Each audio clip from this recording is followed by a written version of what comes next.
চশমা পরে চশমার উপর দিয়ে দেয়, সবাই না, সবাই না, কিছু কিছু লোক আছে।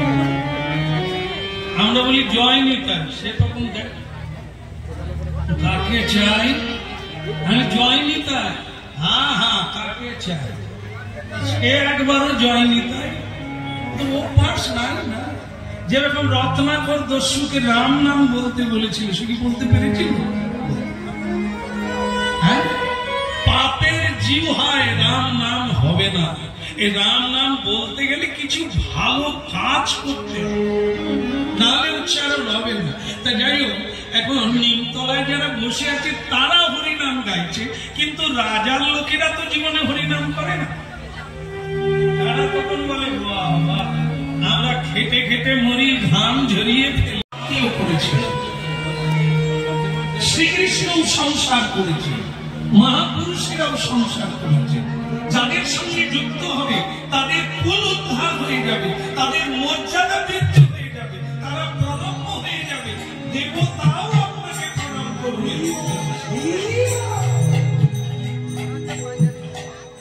এই জন্য হরিনাম শোনার লাগে, তাহলে পিছিয়ে পড়ে, কারণ আমরা বুঝি না।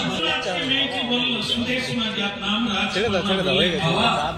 কৃষ্ণ পরায়ণ, সত্য পরায়ণ, সত্য মেয়ে বোধহয়, এমন একটি পাত্র যদি পাওয়া যায় আমার জন্য আনতে পারেন, না হলে আমি বিয়ে করব।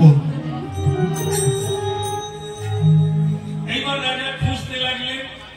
নিমতলা বলে একটি গঙ্গার ঘাট আছে, সেই ঘাটে এই ফাল্গুনী পূর্ণিমাতে স্নান করতে গিয়ে কয়েকজন সাধুকে বসে থাকতে দেখেছে।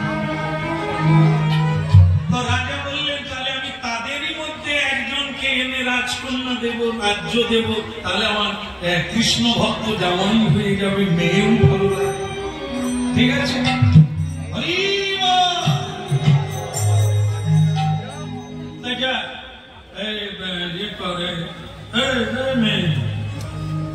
সোনার থালায় করে মণি মুক্তা হিরে জহরত একবার থালা ভর্তি 2 থালা নিয়ে ওই নিম